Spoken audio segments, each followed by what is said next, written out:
Bapak-bapak, ibu-ibu, saudara-saudara sekalian, dimanapun Anda berada, hari ini saya mengajak Anda mengingat Kitab Keluaran pasal 13 ayat 20-21. Itu kisah ketika Musa membawa orang Israel keluar dari Mesir, di mana Tuhan memberikan tiang awan dan juga tiang api. Mereka baru saja melewati saat-saat di mana melihat maut bekerja mengambil nyawa anak-anak Mesir. Mereka juga menjalani laut yang bergelombang dan bagaimana Tuhan menghentikan dan buka jalan buat mereka.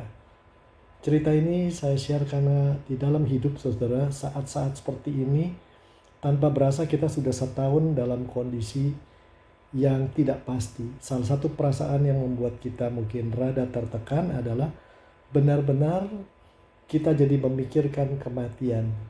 Begitu banyak teman-teman yang meninggal satu persatu, orang kita kasihi, teman lama dan lain-lain.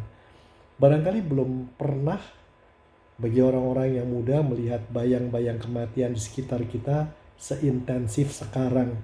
Yang sudah lebih tua mungkin lebih pernah alami di tahun 65 atau 59 atau bahkan lebih awal. Saudara, dari kecil kita memang mudah dibuat jadi takut pada kematian. Ketika baru lahir, selalu ada resiko orang lahir tidak selamat. Begitu remaja, masa pemuda, dan seterusnya. Nah, saudara-saudaraku, pada saat seperti ini, mudah sekali orang merasa tercekam, terancam, dan merasa tertekan oleh kematian.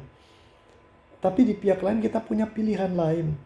Tahu hidup ini pemberian Tuhan. Bahkan daripada memikirkan kematian setiap hari, tertekan dan terus-menerus memperhatikan itu. Apalagi kalau orang sudah bicara vaksin, seakan-akan itu jalan keselamatan pada kematian. Semua orang begitu bertubi-tubi lebih ingat vaksin dan tempat vaksin ada di mana daripada barangkali tempat-tempat mami mertua tinggal barangkali. Nah, saudaraku, ada pilihan lain dalam hidup. Daripada kita memikirkan segala yang menakutkan, epidemi terus-menerus, kematian terus-menerus, ada satu pilihan, yaitu memikirkan cinta Tuhan.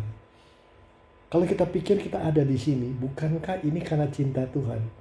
Ketika kita ada di kandungan ibu kita, betapa mudahnya hari demi hari, waktu demi hari kita mengalami perubahan. Sel demi sel berubah. Betapa mudahnya saat itu kita berubah menjadi satu yang akhirnya membinasakan diri. Bayangkan kalau mata kita tumbuh di dekat paru-paru, atau telinga kita tumbuh di dalam kerongkongan kita. Tapi Tuhan protect kita, Tuhan jaga, lindungi, karena cinta kasih. Ketika saat melahirkan juga, Tuhan melindungi dan menjaga dengan penuh kasih. Ketika kita besar, siapa yang pernah mengalami hampir kecelakaan atau pernah kecelakaan? Saya pernah terseret gelombang, barangkali ada 50 meter, di Manado sana ketika diving, dan tidak berdaya, dan pada saat itu hanya menyerahkan diri pada Tuhan, dan kasih Tuhan bisa turun tangan. Juga pernah waktu naik gunung, jatuh dari motor, ketika dokter mengatakan dengan levermu seperti ini waktu tidak banyak, tapi Tuhan memberikan cinta kasih tidak berhenti.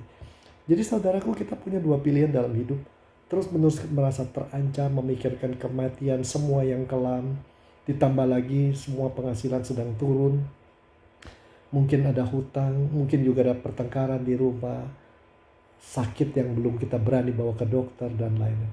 Atau kita pilih lain, waktu saya masih kecil Tuhan jaga saya, Tuhan begitu mengasihi.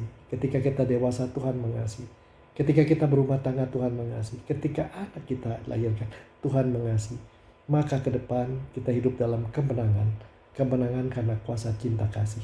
Dan kalau pada waktunya kita harus pulang ke rumah Tuhan, roh kita menyatu dengan Dia, kita akan merasakan hal-hal yang sangat indah yang kita tidak bisa bayangkan sekarang.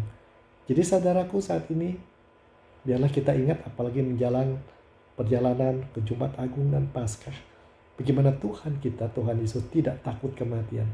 Sebagai anak-anaknya, mari kita juga buktikan kita bisa seperti Dia. Tuhan berkati Anda, biarlah cinta kasih-Nya terus Anda rasakan. Tuhan berkati semuanya.